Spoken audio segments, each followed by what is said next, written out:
G'day guys, Oscar and Q Springs here. As you can see behind me, we've got a brand new 79 series that we've just freshly built.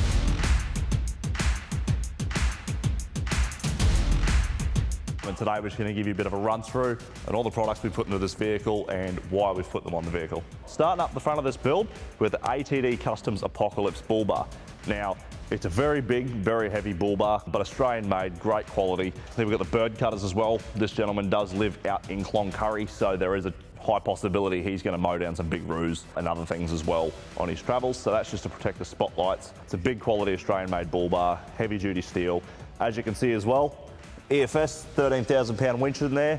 I doubt this thing's ever going to get stuck, but if it does, you know, he's going to be able to pull himself out. Not to mention on the station or anything like that, pull trees and fences and stuff out of the way.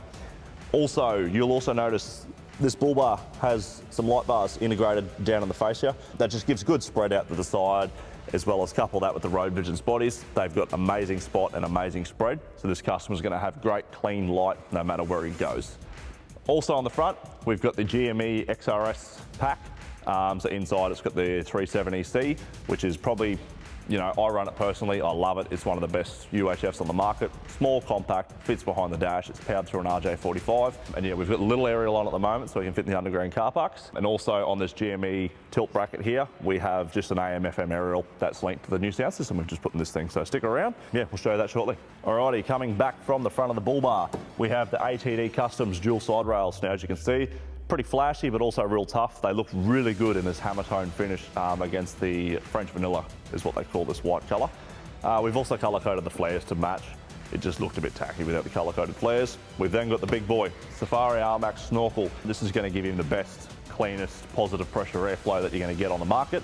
It's got the water separation in the head, so it's a full sealed unit by the time we put this on, so everything under there is sealed, protected, and the only air intake he's got now is up here, and it's up off the ground. It's a bit taller than me, and I'm 6'4", and yeah, so all the dust is going to settle before it goes into the air intake. This customer also wanted to run a few fridges whilst travelling around, so we've just taken use of one of his toolboxes here. We've got a 100 ampere Amtron battery in there. We do have a BCDC Reduc charger under the bonnet. We've also got the new Reduc shunt in here as well, so that's going to monitor his battery health, battery life, how much his fridges are drawing as well. There's a solar plug under the bonnet as well, so when he pulls up, plug it in, solar blanket on the bonnet, and she's all good to go and charging. It's a fully sealed box from Norweld, and then yeah, we've just put the battery and everything in there to make sure it's all sealed.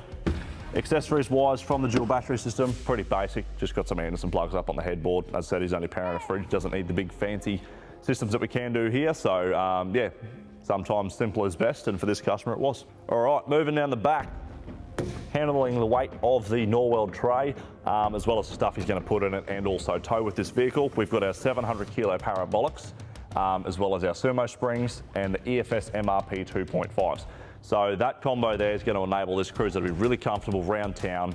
You know, if he wants to go to the pub or go to a mate's house or just general driving, it's going to be really good. But then if he wants to throw a ton of lick in the back or tow a big heavy trailer, this suspension setup's really going to be the best option for him. All riding on a track correction Dana 60 rear housing. So it's not just a housing either, guys. It comes with a new center and a new locker. It's the only one on the market that does. And the Dana rear axles, you can't really complain about them. Dana make all the ones for your truck, so you can work your Max and everything. So you know it's a good product. The only other thing really down here, guys, is the Redback 3-inch exhaust. We really wanted to run a 4-inch on this one, but because of the toolboxes and the Sumo springs, it just wasn't going to have enough clearance, but the 3-inch straight pipe DPF back is more than enough for this 79. Moving inside the cab of the 79 series, department and interior console. Yeah, there's no armrest in these things, so couple that with our door card armrest as well. It's going to be a bit more comfortable to drive. We've done a full car build sound deadening kit in this cruiser, so it is nice and quiet to drive. We've got the spotlight switch down here, nothing fancy there. We've got the steady pass-through for the GME XRS 370 that we spoke about before. Forgot to mention as well, this car also has an auxiliary Brown Davis tank in here, so we've got just a switch there and a little gauge there just to show you how much fuel's in the car. So I am sitting on the EFS seat covers for this cruiser as well. They're just nothing fancy about them, eh? They're just a nice high quality canvas seat cover that's not going to break the bank. They last a really long time too. They're semi-waterproof, so it's not going to damage your seats. Also in this cruiser, we've done a bit of a sound system. So it's got the Department of the Interior door cards down here with some Pioneer 6-inch speakers. We've got some 4-inch speakers up in where the factory ones are. They're upgraded obviously because the factory ones are terrible. We've just got a Sony head unit with some AirPro surrounds just to cover it in, make it look like it just looks factory. That's what we went for. This customer didn't want, you know, we can get our hands on the big PVS units and all that sort of stuff, but the customer didn't want it. So we've gone with just a flush. It looks factory, it performs a lot better than factory though, which is what you want. Yeah, otherwise in here, there's just pretty well just the Safari dongle here, just to change through the tunes. The car's not on at the moment, so we can't do that. Because we have tuned this vehicle as well, guys, while we're in here, I thought I'd just give you a bit of a run through on the Safari R-Max Performance clutch. Now, this is an 1100 Nm clutch. Unlike others, it's not a peak torque reference either. It's a solid 1100 Nm clutch. So, and not to mention, it's got a factory feel. Driving this thing, like if I didn't tell you there was an aftermarket clutch in here, you would not know, apart from the fact that it does not slip is the main thing. So the heart of the build, the big V8, coming through from the big R-Max snorkel straight into the factory airbox. Now we don't actually have to change the airbox because, I mean, let's face it, the Toyota airbox was designed so it can actually run this engine, so there's no point in actually changing it to anything else because that's just pointless. Same as the intercooler. There's, to my knowledge, no aftermarket intercooler performs better than the Toyota one. The best thing you could really do is slap some fans on it and that's about it. But under here, powering this build, we have the Safari R-Max ECU. Now, couple that with the turbocharger that we've got on this as well. This customer's gonna get 940 Newton meters of torque and is a 5-stage map selection tune. It's got inbuilt engine protection. It's got gold-plated terminals, so it's going to be anti-corrosive. It's IP68 waterproof, dustproof, so it's really at home in here. We've also got the catch can and the pre-filter, so that's just going to protect all the ins and outs of the engine. You know, your catch can, you know, you've got that oil vapor recycling back through your intake. Catch can takes care of that and spits it out.